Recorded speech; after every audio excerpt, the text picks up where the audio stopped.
Hi, so I'm here to speak to you about the role of the heart failure nurse within our trust. We have 4 Band 7 nurses in our team and 3 of us are non-medical prescribers. We run an ambulatory heart failure unit where we can manage patients with acute heart failure, and we have the facility to administer intravenous diuretics in this setting. We do 5 outpatient nurse clinics each week, and we also provide an in-reach service managing all the heart failure referrals within the trust. Our ambulatory setting allows us to provide an admission avoidance service, and we accept referrals directly from primary care, and that can be from GPs, community heart failure nurses, community matrons, as well as self-referral from patients. We facilitate early hospital discharge reviews, and we also accept referrals directly from the acute assessment areas within the trust, including A&E and ambulatory emergency care, where patients may present without a prior diagnosis of heart failure, but new signs and symptoms with a raised NT-proBNP. We'll further manage those patients in the outpatient setting, and we have access to early diagnostics, including echo, so that we can confirm diagnosis and decide further management.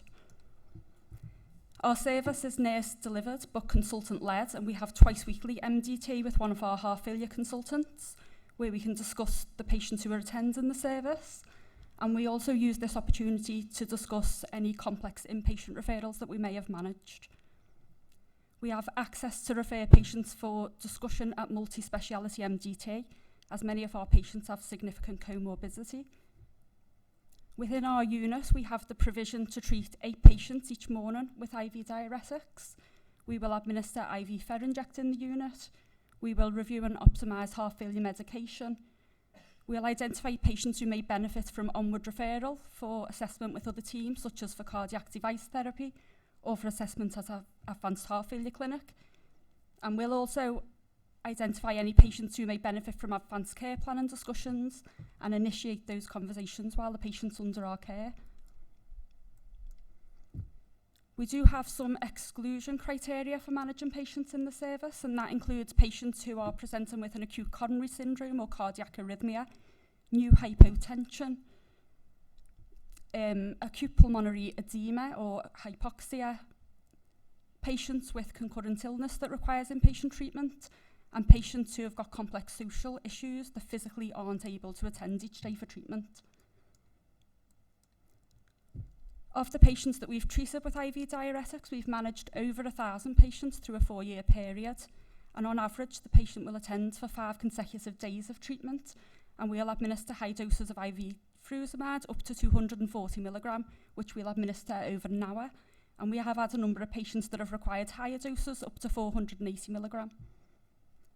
We know that managing patients in this setting reduces their risk of hospital-acquired infection, as well as other issues associated with inpatient stay, such as increased frailty and reduced mobility.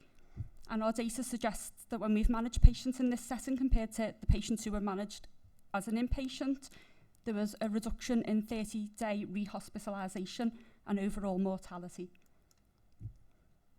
This slide just makes reference to some of our work which has been published and presented to say that we've safely managed patients in this setting despite comorbidity, and that's included patients who have got cardiorenal syndrome. And we've been fortunate from early on in the service to have input from one of our nephrologists through a cardiorenal MDT so that we can safely manage these groups of patients. Pros and cons of the role. So the first one would be patient satisfaction. Our patients prefer to be managed in this setting.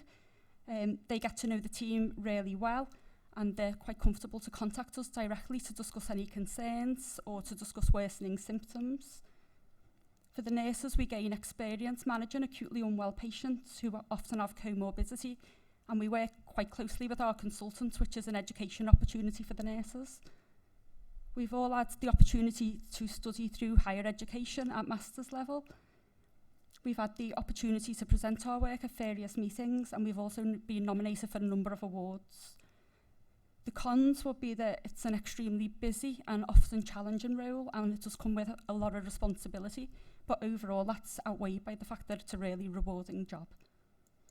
That's a brief overview of our service, and I'd be happy to answer any questions. Thank you.